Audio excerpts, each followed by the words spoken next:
Gracias por estar allí en sus casas y estar con nosotros en esta noche de clamor. Queremos ahora pasar al tema que venimos tocando estas noches, que es sobre la serie Fe en Acción. Y esto tiene que ver con el libro de Santiago. Y el tema que nos compete en esta noche es fe que no discrimina. Podemos ver allí en el capítulo 2, del 1 al 13, los textos que nos hablan al respecto. Voy a leer solo el versículo 1 porque después vamos a seguir leyendo los textos en la medida que desarrollamos el tema. Dice el versículo 1, hermanos míos, que vuestra fe en nuestro glorioso Señor Jesucristo sea sin acepción de personas, dice. Entonces, veamos que Dios prueba la fe de diferentes métodos. Hemos visto que Él pone a prueba la fe mediante dificultades y adversidades, por ejemplo, pero que nunca lo hace con el mal, porque la misma palabra de Dios nos dice ahí en Santiago que Dios no tienta a nadie. También hemos visto que Dios prueba la fe por la palabra. Este tema lo vio la semana pasada nuestra hermana Marlene respecto a la fe por la palabra, siendo, dice, hacedores de ella y no oidores olvidadizos. Y ahora en los primeros 13 versículos de este segundo capítulo de la epístola de Santiago, vemos que Dios prueba la fe por las acciones y las actitudes. Y estas acciones y actitudes son las que tenemos con con las personas que nos rodean, con los que están en nuestro entorno. Y esto tiene que ver mucho con el buen carácter y las relaciones. El buen carácter y las relaciones. En estos versículos, Pablo se dirige a los hermanos con la expresión, como ya leímos en este primer versículo y lo vamos a ver después, como lo hace también allí en el versículo 5, dice, hermanos míos. ¿Por qué hace eso? Esto denota su deseo de traer a la mente de los destinatarios la relación familiar que debe haber, que debe existir entre los cristianos, entre los que hemos nacido de nuevo. Y este es un acercamiento sublime, porque cuando se dice hermanos míos, él trata de acercarse así de esa manera a los hijos de Dios. Y esto es muy especial es para la congregación. Esto está dirigido sin excepción de raza, de religión, de edad, sexo, condición económica, incluso podemos decir hasta de orientación sexual, etc. Y con esto se busca también la unidad que haya y que haya además, aparte de esta unidad, un mismo sentir en todos los que somos de Cristo. Por eso, hermanos míos, y dice más en el versículo 5, hermanos míos, dice, amados. Entonces, eso busca, hay un objetivo ahí de parte de Santiago para lo que viene a plantear él. Dice, vemos aquí primero que para esto, ¿qué nos enseña esta porción? ¿Cómo debemos atacar estos 13 versículos para entender lo que Santiago quiere hacernos llegar? En esta porción de la palabra, lo que se trata es de entender cómo exteriorizar nuestra fe, cómo demostrarla, cómo evidenciarla. De eso trata. ¿Y cómo evidenciarla con qué? Con cada una de nuestras acciones, actitudes y en la forma de relacionarnos. Yo creo que eso es lo que busca Santiago. Entonces veamos estas partes, esta forma de cómo evidenciamos la fe. Decimos primero que la fe genuina no puede hacer acepción de personas. Lo vemos en los versículos del 1 al 3 y lo leemos. Ya leímos el 1 que dice, hermanos míos, que vuestra fe en nuestro glorioso Señor Jesucristo sea sin acepción de personas. Porque si en vuestra congregación entra un hombre con anillo de oro y con ropa espléndida, y también entra un pobre con vestido andrajoso, y miras con agrado al que trae la ropa espléndida y le dices, siéntate tú aquí en buen lugar, y decís al pobre, estate tú allí en pie, o siéntate aquí bajo mi estrado. ¿Qué es lo que uno quiere decir con esto? Ya vimos que en el versículo 1 lo dice que no se haga acepción de personas. Pero me gusta esta versión que está en la Biblia latinoamericana, que dice: hermanos míos, no tengáis vuestra fe, dice, en vuestro glorioso Señor Jesucristo con una actitud de favoritismo. Miren el término que utiliza allí: favoritismo. Hacer acepción de personas, mis hermanos, o tener favoritismo, significa tener preferencias, dice, tener preferencias en nuestro trato con los demás. Es decir, no tratar o dar el mismo honor a todos por igual.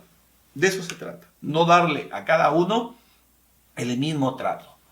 Y para esto podemos tener distintos tipos de preferencias. ¿Y de qué depende esto? Muchas veces del parentesco, por ejemplo, es una.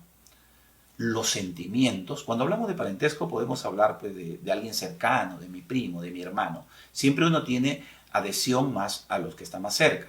Los sentimientos también provocan, están dependiendo para saber si provocamos o no este favoritismo. Los sentimientos. A veces la conveniencia material. Y es algo que aquí se está presentando, parece. Porque cuando se ve a esta persona que entra con traje ostentoso, con anillos, dice la persona que lo está atendiendo, aquí puedo conseguir algo. Hay una conveniencia. Las amistades provocan a veces esto. Estas preferencias, las amistades, la apariencia. Y cuando hablamos de apariencia, por ejemplo, venía a mi mente el estereotipo, por ejemplo, de mujer que hay ahora, bonita. No la que había hace 300 años, 200 años atrás, que era gordita, bien llenita, no. Ahora bien con un buen estilo. Y llega una mujer de este tipo a la iglesia, la ve el hermano, ¿no? El anfitrión, y yo creo que los ojos van a ella y son las mejores atenciones, ¿verdad? Es una reacción natural muchas veces. La apariencia provoca eso. Las clases sociales, como es el caso que estamos viendo. Y hasta miren también esta parte, por conveniencia ministerial, podemos hacer esa diferenciación y provocar favoritismos. La conveniencia ministerial, no, primero mi ministerio, primero mi equipo de trabajo y primero tantas cosas. Y no se mira el conjunto, no se mira la iglesia, no se mira el cuerpo en general. Aquí Santiago, que es muy ilustrativo al exponer con figuras y situaciones de la vida común el consejo de la palabra, porque aquí también lo ilustra así. Habla, por ejemplo, en los anteriores temas que hemos visto, cuando habla del doble ánimo, viendo lo que él ilustra, cómo lo hace. Y eso me gusta porque utiliza figuras o utiliza situaciones de la vida. Por ejemplo, cuando habla del doble ánimo es cuando se refiere a las olas del mar, que van y vienen, dice. Y así es el hombre de doble ánimo. El pecado y la muerte, por ejemplo, cuando nos habla del hecho de dar a luz, ¿no? Cuando dice, concibió el pecado y da a luz la muerte, ¿no? Ahí lo ilustra con un proceso de dar a luz. Cuando utiliza esta figura del espejo, por ejemplo, en el tema pasado, cuando habla oidor y hacedor de la palabra, dice, ¿no? Que no sea solo oidor de la palabra, sino también un hacedor. Y aquí nos utiliza como figura el espejo. ¿Qué pasa con el espejo? Uno se mira un día o un momento, se da la vuelta y se olvida de cómo era o qué arreglo había que hacer. Y cuando de repente encuentra a alguien, ese alguien tiene que decirle, oye, mira esto, tiene que hacerle ver las fallas, que no nos concentramos en verla en el espejo. Y eso debe suceder con la palabra. Qué importante ilustración, ¿verdad? Y ahora nos ilustra con el caso del hombre rico y el hombre pobre. Ahí en los capítulos 2 y 3, ¿verdad? Que los hemos leído. Nuestras actitudes hacia los demás, mis hermanos, demostrará en quién creemos. En Hechos 10:4 dice así la palabra. Entonces Pedro, abriendo la boca, dijo, en verdad comprendo que Dios no hace acepción de personas. Y esto ya está en el corazón de Dios. ¿En qué momento hace esto Pedro? ¿Se acuerdan cuando tiene esa revelación de lo que le dice Dios? Pedro, ve, anda, mata y come. Y después llegan estas personas a buscarlo para ir donde este hombre, donde ahí llega Pedro y comienza a predicar a los gentiles y hay una manifestación del Espíritu Santo. Entonces aquí Pedro se da cuenta de esto y dice esto, ¿no? Ahora entiendo que no hay acepción de personas. En Romanos 2:11 también nos habla algo de ello. Porque no hay acepción de personas, dice, para con Dios.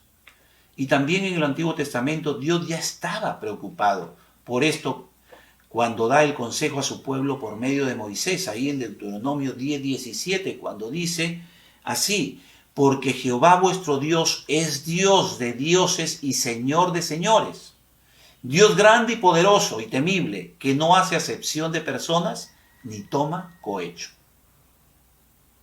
Entonces, está claro que esto está en el corazón de Dios. Dios no hace acepción de personas. Y es importante entenderlo porque esto nos habla de nuestra fe.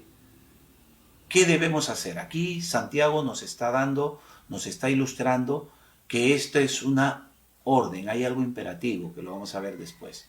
La fe genuina está libre de malos pensamientos, como segundo punto. La fe genuina está libre de malos pensamientos. ¿Dónde vemos esto? Allí entre los versículos 2 al 4, le leo el 4, pero dice así, el versículo 4, no hacéis distinciones entre vosotros mismos y venís a ser jueces con malos pensamientos. Es algo que se pregunta, que lo pregunta él. Según Santiago, el hacer acepción de personas viene de un corazón enfocado solo en lo externo. Y eso lo podemos ver allí en Santiago 2, de 2 al 3, que ya lo leímos, cuando nos habla de esta diferenciación que hace la persona que atiende al hombre rico y la que atiende al hombre pobre. Santiago menciona en el versículo 4 estos malos pensamientos. ¿Y qué quiere decir con esto? Que aquí nos está hablando de lo que hay en el corazón de las personas, de lo que hay en el corazón de cada uno de nosotros. El prejuicio, por ejemplo, viene a raíz de un corazón materialista y terrenal. Por eso que somos muchas veces prejuiciosos, porque juzgamos con golpe de vista nada más. Entonces, este prejuicio lo podemos ver allí en los versículos del 3 y 6, que se los leo. El 3 ya lo leímos, pero se lo vuelvo a leer y dice, y miráis con agrado, dice, al que trae ropa espléndida, y le decís, siéntate tú aquí en buen lugar, y decís al pobre, estate tú allí en pie, o siéntate aquí abajo en mi estrado. Y el 6 que dice, pero vosotros habéis afrentado al pobre. ¿No os oprimen los ricos y no son ellos los mismos que os arrastran a los tribunales? Esto que hacemos y que llegamos a pensar malogra muchas veces nuestras relaciones. El ejemplo que Santiago coloca, aquí también podemos ver que es de carácter social, donde el pecado consiste en menospreciar a uno por su condición de pobreza material y tratar con agrado a alguien que es rico. Por el contrario, la fe verdadera se enfoca más allá. Y yo creo que a eso quiere llevarnos Santiago, a lo externo. Santiago pone el enfoque en cosas también más internas. Las apariencias, que nos lo ilustra con esta diferenciación que hacemos, pero también cuando nos habla de lo más, de lo interno, aquí él lo que quiere decirnos que también las cosas eternas son importantes. Y en el versículo 5 leemos lo siguiente. Hermanos míos, amados, dice, oíd, ¿no ha elegido Dios a los pobres de este mundo para que sean ricos en fe y herederos del reino que ha prometido a los que Él ama? Entonces aquí pone el ejemplo del hombre pobre. El hombre pobre rico en fe. La tendencia siempre es, y la palabra de Dios nos advierte sobre eso, porque dice, raíz de todos los males es el amor al dinero. Y es muy natural de que el hombre pobre, que la persona pobre, tenga muchas veces más acercamiento por su misma necesidad. Santiago pone aquí este enfoque, como les decía, de las cosas internas, pero también estas externas, cuando nos habla que estos pobres son ricos en fe. Y aún más nos dice, herederos del reino prometido. Y esto me hace pensar en cómo vino el Señor Jesús. El Señor Jesús ¿Dónde nació? En un pesebre. ¿Dónde dormía? Dice, no tengo ni dónde, no hay ni dónde recostar su cabeza. ¿Cómo entró a Jerusalén? Entró en un pollino que lo prestaron.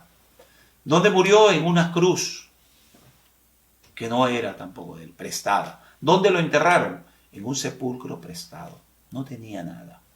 Nos ilustra aquí Santiago respecto a esta condición del pobre, pero que Dios los hace ricos en fe por su condición, por su disposición. Y dice más, herederos del reino prometido. Aparentemente estas cosas no se ven, pero quien sea capaz de mirar esto, en primer orden de importancia, es porque tiene una fe verdadera en Dios. ¿Qué nos dice Mateo 6:33? ¿Qué debemos mirar? Pues considerar primeramente el reino de Dios y su justicia, y todo lo demás será añadido, dice la palabra de Dios. Yo quiero ponerles aquí un ejemplo que lo vi por allí y yo creo que vale la pena hacer mención de él. Se cuenta la historia de un pastor que nunca ministraba, dice, a una persona o a una familia de su iglesia sin antes chequear el récord actual de sus contribuciones económicas a la iglesia. Cuanto más generosos eran con su dinero, más generoso era el pastor con su tiempo. ¿Qué les parece eso? Ese es un despliegue ya prácticamente espantoso y obvio de un favoritismo. Y esta era la situación con la cual estaba lidiando Santiago, con la cual él estaba luchando cuando le estaba escribiendo allí, como dice al comenzar el libro de Santiago, dice a los de la dispersión, porque a ellos les escribía, incluso a pobres que antes habían sido pobres y ahora tenían, y tomaban estas actitudes con los que ya no tenían en ese momento. Y eso se da, y eso, como veo más adelante, es muchas veces muy natural en el ser humano. El favoritismo muchas veces es motivado por un mal deseo de tomar ventaja por otra persona. Y eso se da. Todos los seres humanos, sin excepción, tenemos esta inclinación, que era lo que les decía antes. Es nuestra naturaleza, es el pecado que todavía mora en nosotros. El buscar, el llevar siempre las cosas para favorecer a alguien. Y es por eso que este consejo de Santiago debemos verlo como una orden de Dios. Y es un imperativo, se lo dije antes, es un imperativo. Cuando Él dice que vuestra fe en nuestro glorioso Señor Jesucristo, dice, sea sin acepción de personas. El tercer punto sería que la fe genuina nos libra de terribles consecuencias. Y eso lo podemos ver allí del 5 al 13. Le invito a que usted lo lea después, por cuestión de tiempo, pero Santiago nos muestra una serie de repercusiones por vivir enfocado en lo externo. Y quizás se lo menciona así. Se rompen las buenas relaciones primero. Según Santiago 2:6, ¿qué nos dice? Pero vosotros habéis afrentado al pobre, no os oprimen los ricos, y no son ellos los mismos que os arrastran a los tribunales. Eso dice. Luego el nombre del Señor, dice, es blasfemado. Según Santiago 2:7, ahí lo leímos, ¿no blasfeman ellos el buen nombre que fue invocado sobre vosotros? Se deja el amor de Dios a un lado. Nos dice el texto también en el versículo 8, cuando nos dice, si en verdad cumplís la ley real, conforme a las Escrituras, amarás a tu prójimo como a ti mismo. Bien hacéis. Otra de estas consecuencias, también de las que debemos evitar cuando tomamos actitudes como estas, se puede estar transgrediendo toda la ley del Señor. Según Santiago 2:9 al 11, nos dice así, pero si hacéis acepción de personas, cometéis pecado y quedáis convictos por la ley como transgresores. Porque cualquiera que guardare toda la ley pero ofendiere en un punto, se hace culpable de todos. Porque el que dijo, no cometerás adulterio, también ha dicho, no matarás. Ahora bien, si no cometes adulterio pero matas, ya te has hecho transgresor de la ley. Con una que falles, te haces culpable de todo, ¿no? Se transgrede la ley de Dios. Y luego también se cosecha el mismo juicio que se ha hecho sobre nosotros. Esa es una terrible consecuencia y nos lo hace ver allí Santiago en los versículos 12 y 13.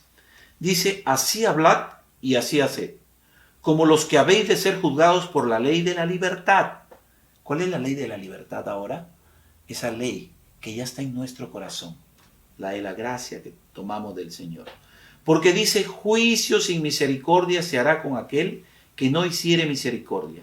Y la misericordia triunfa sobre el juicio, mis hermanos. Entonces, aquí vemos que sí hay consecuencias por tomar actitudes, acciones que van contra nuestro prójimo, que van contra nuestros hermanos, que provocamos por estos golpes de vista muchas veces, por lo externo. Yo quiero ir concluyendo, diciendo lo siguiente: si bien las obras no salvan a nadie, la fe verdadera se verá evidenciada por tus buenas relaciones. Ten en cuenta esto. ¿Cuánto vale tener estas buenas relaciones? Si no hay ningún sentir en tu corazón de amor a tus semejantes y fidelidad a Dios, debes preguntarte, yo creo, ¿es nuestra fe en Dios verdadera? Yo creo que es una pregunta válida, según cómo marchan nuestras relaciones. Otro punto es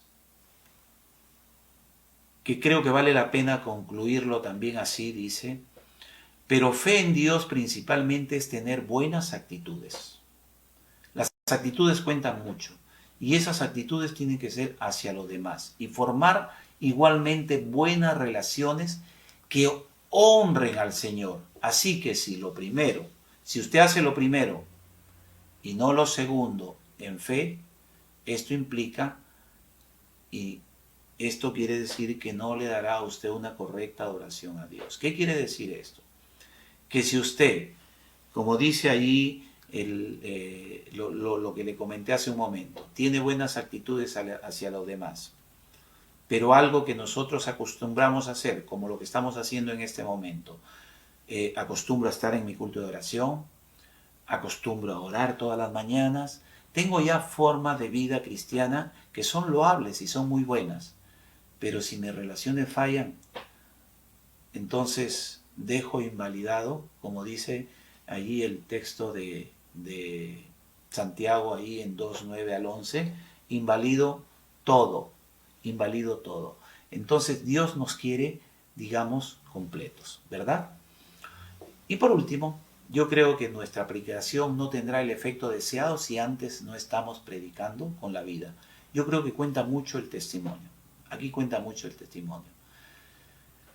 La idea es que la iglesia se una, que el cuerpo de Cristo sea uno solo, en amor, para poder comenzar a predicar juntos. Y esto va a suceder cuando nos tracemos objetivos en conjunto y nuestras relaciones sean las mejores.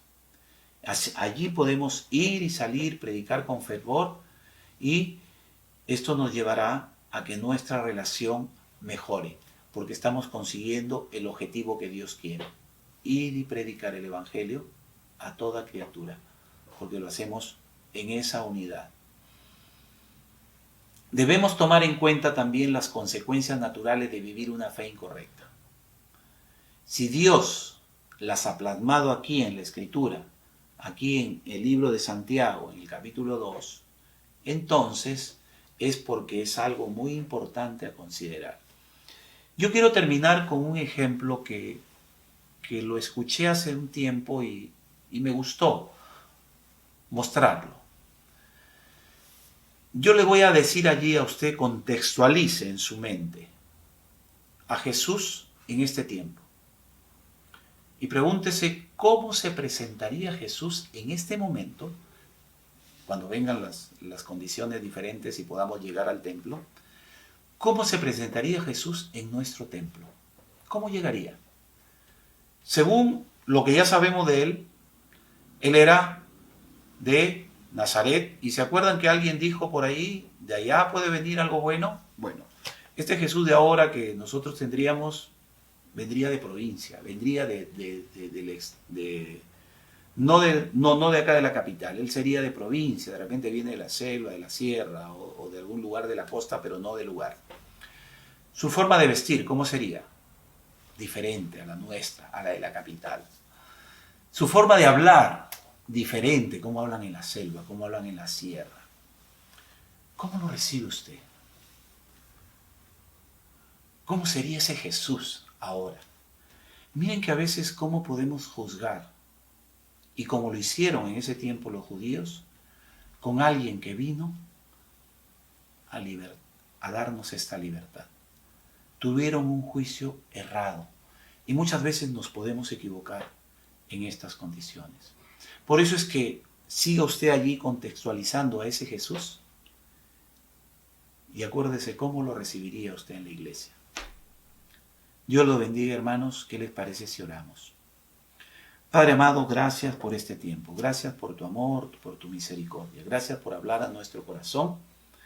Señor, queremos que tu palabra siempre es oportuna, siempre es buena para nosotros, porque nos hace meditar en nuestra condición de creyentes, de hijos tuyos, de aquellos que hemos nacido de nuevo, Señor. Y que, Padre, queremos ser obedientes a ti, para no caer, Señor, en este pecado, de hacer favoritismos, de mirar a uno, Señor, por encima de otro, sino, Padre, tratar por igual, sin dejar de desmerecer a nadie. Ayuda a tu pueblo, ayuda a tu iglesia, porque queremos honrarte a ti, Señor. Solo así, de verdad, te podemos honrar, Padre. Gracias, mi Dios. Yo te alabo y te bendigo. En el nombre precioso de Jesús. Amén. Amén. Gracias, hermanos.